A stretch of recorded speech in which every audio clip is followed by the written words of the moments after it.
Is JD here? Where's JD? Hi,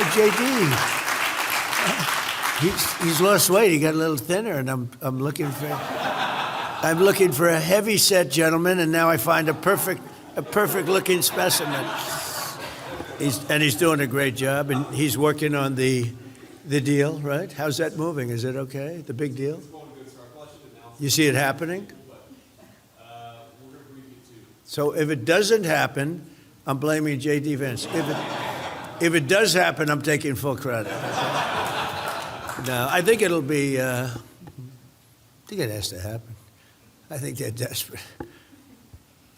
Attorney General Pam, my friend Pam Bondi. Hi, Pam. And we just left the Supreme Court. I didn't realize it's the first time in history that a president went to the Supreme Court. I was really surprised to hear that. And Supreme Court's not been acting very well, actually. It was today on Birthright, Citizenship. How did it finish up? Who knows, right? That's the problem. You never know. You know with the Democrats, because the Democrat appointment always votes, no matter what. You can have the greatest case in history. You could have a case where the person you're suing admits they're guilty. And if you're in front of a Democrat judge, she'll overturn that admittance. Now, it's very unfair. And Republicans, judges and justices, they always want to show that they're independent. I don't care if Trump appointed me. I don't care if it doesn't make any difference to me. I'm voting against him because they want to show their independence. What you just watched was never supposed to go public. On April 1st, President Trump hosted an Easter lunch at the White House for MAGA pastors and political allies.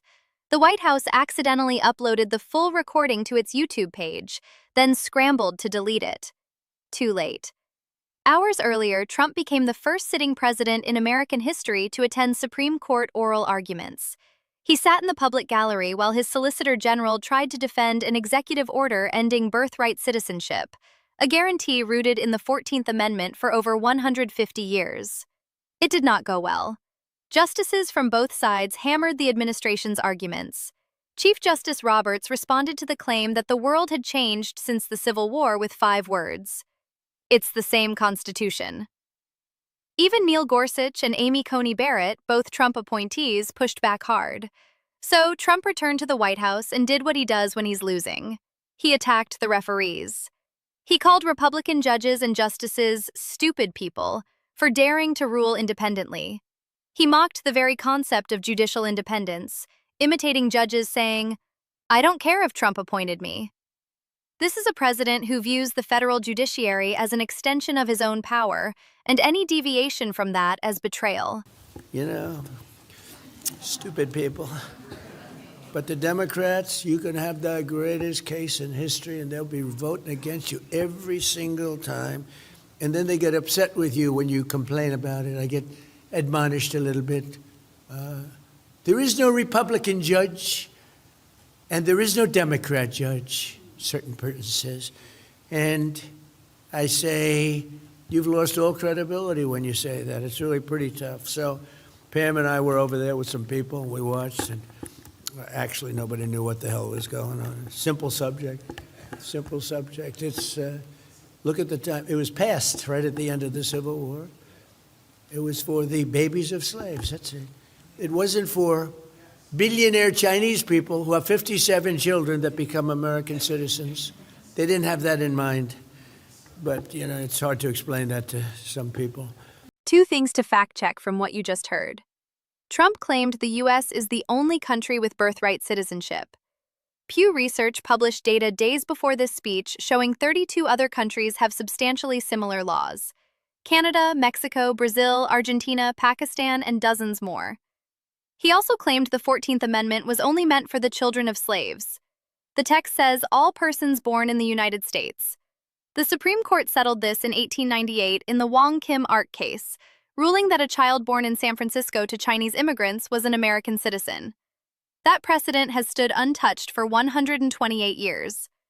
Here is what makes this footage extraordinary. Trump praised Pam Bondi at this event. She rode with him in the motorcade to the Supreme Court that morning. The next day, he fired her. Reports say he was furious she hadn't prosecuted enough of his political enemies and botched the Epstein files. Her portrait was pulled from the DOJ wall and photographed in a garbage pail within hours. He also put JD Vance on the spot about Iran negotiations, joking he'd take credit for success and blame Vance for failure. Meanwhile, Iran's foreign minister was publicly denying any negotiations were taking place. This leaked video captures something raw. A president who just watched his own Supreme Court appointees signal they would rule against him, lashing out at the judiciary, pushing debunked claims, and praising an attorney general he was about to fire. Every lower court that reviewed his birthright order called it unconstitutional. A decision is expected by summer. If this is how policy gets made and defended, you deserve to know about it. Like, subscribe, and drop a comment.